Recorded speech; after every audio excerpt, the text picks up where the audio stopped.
Welcome everybody, this is game number 4. I'm MrLlama, and this is between Zynga and GREE. Zynga up 2-1 right now. Sushi Slayer for GREE was able to come back in game number 3, give them a win, get them on the board right there. If they can win this one, they're up 2-2 and all of a sudden moving on into an ace match. But first, they're going to have to take down the red Protoss SC2-Week, who's playing here for Team Zynga. And GREE's Matt is the guy who's hoping to do it. He is your blue Protoss who has spawned up in the top right hand corner. So last week he had a PvP as well. Went for a sort of delayed 4-gate. Not exactly the most typical delayed 4-gate though that you'll see. It was a... Was it a PvP or was it a PvZ? Maybe it was a PvZ that he went for that. I think it was Matt who did that. It was a PvZ game. And he went for a 4-gate, but he made it. It was a very interesting, like it was a very strange 4-gate, and he like grabbed double gas with it, I think, and then he had like the third pylon in the base, and then he threw down the 4 gates. But unfortunately, I think it got scouted, and I think that was kind of the downfall because then the Zerg player was able to prepare for it, and really was able to just take it out pretty simply. So we'll have to see how his PvP is, because I think it was him that played that PvZ. And maybe, maybe refine something, maybe change things up a little bit. I'm not sure he got a mothership core in that last game, so we'll see if he, maybe just plays a lot of Wings of Liberty. We'll see if he's adjusted to Heart of the Swarm a little bit more. In the meantime, though, what do we have SC2-Week doing down here? Just pretty standard play. I mean, this is PvP, how you start out for the most point. You get your gate, you get your gas. Everything's pretty typical at this time. Players don't differentiate too much from each other here. So gate's finishing up, probably going to be grabbing their cyber cores there at 150, and no cyber core yet for SC2-Week. So probably want to throw it down. There we go. He was like, oh, what am I forgetting? Oh yeah, I should get that. But he does grab a very fast second gas and goes for a gas steal as well. So very interesting right there. Definitely wants to keep his opponent on just that single gas. And we'll see what exactly his plans are for this. Maybe he's going to go into a Stargate play or something, and is like, hey, if my opponent's only on 1 gas, then he won't be able to get whatever tech he wants as quickly, and that will allow for my Stargates to do more damage or something like that. Cybernetic score finishing up now here for Matt. Probably going to be getting Warp Gate pretty soon. We'll see if he gets that Mothership core, as I said before. Cybernetic core also finishing up, and he immediately starts that Warp Gate. A Chrono Boost, though, going down here. And there's a lot of Chrono Boost saved up right here for Matt. So is Matt just going to go into this 4-gate? Very, very, very possible, as he only has the 2 pylons. He's got the 1 gate. Got a lot of energy saved up on this Nexus right here. There was a Chrono on the Cybernetics core. Has not continued to Chrono it, though. And looking to take out this Assimilator as well. And Probe down here for SC2-Week. Might be using it for Layer Scout. Might be using it for a proxy pylon. We'll have to see.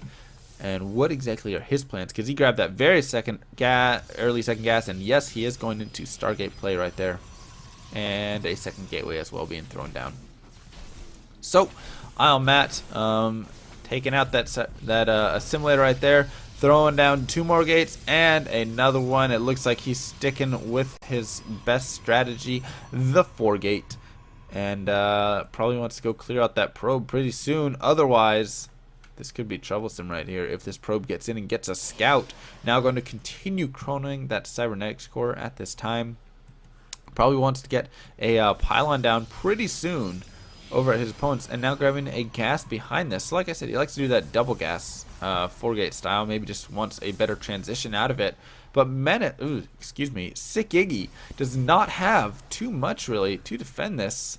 He has a stalker. He's got 1 sentry, but if we can get some vision up here, if there's a pylon or double pylon that goes down there and he gets a little vision up this ramp, that could be very bad there for SC2-Week. So we'll have to see if he'll be able to defend this with just the 2 gates versus the 4 gates of his opponent, which are morphing in one at a time here over at his opponent's base. And will he be dropping down that double pylon, looking to get up? A second stalker is out right now for SC2-Week.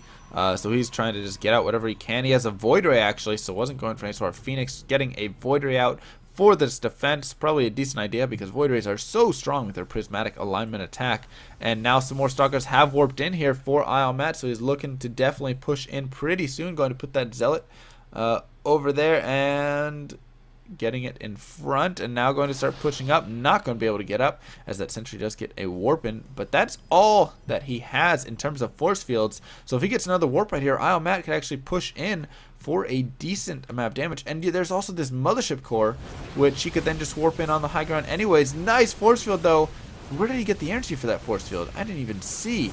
But he's able to actually trap a few of these Stalkers and going to be able to take those down. Saves his Mothership Core with 4 HP. Another warp in here for ILMAT. And that Mothership Core just doing a random scout there. A Nexus going down here, so we actually have a transition out of this. ILMAT now going to be backing off, and that Nexus is actually seen, I think. Yeah, so he sees that Nexus, knows that ILMAT is not actually going to continue with this 4-gate pressure. Instead, just wants to be defensive with it while he gets an expansion up. That's not going to happen, and now Sikigi looking to go ahead and turn this around. Might be losing that Stalker. Definitely needs to be careful with that. He has this pylon over here, of course, which will be helpful if he continues with this aggression, which it looks like that's exactly what he's doing. Another Void Ray on the way. Mothership Core chilling at home. Not going to be going with this army, unfortunately. But is ILMAT going to be able to defend this? As there we go, a little probe transfer. He has decent number of units here, but I mean there is the double Void Ray right here. It's just so much damage, and the warp ends over here going to be extremely helpful for Sikigi. He has the 3rd Void Ray joining up. Prismatic alignment absolutely tearing these Stalkers apart. Some more warp ins here for ILMAT. Is it going to be enough to hold? He throws down, what's the name of that spell? Photon Overcharge on the Nexus. That's definitely helpful in this defense, but I don't know if it's doing enough damage right there.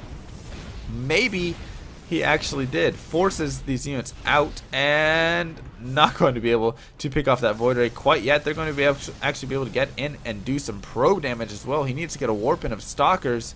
One Stalker does warp in.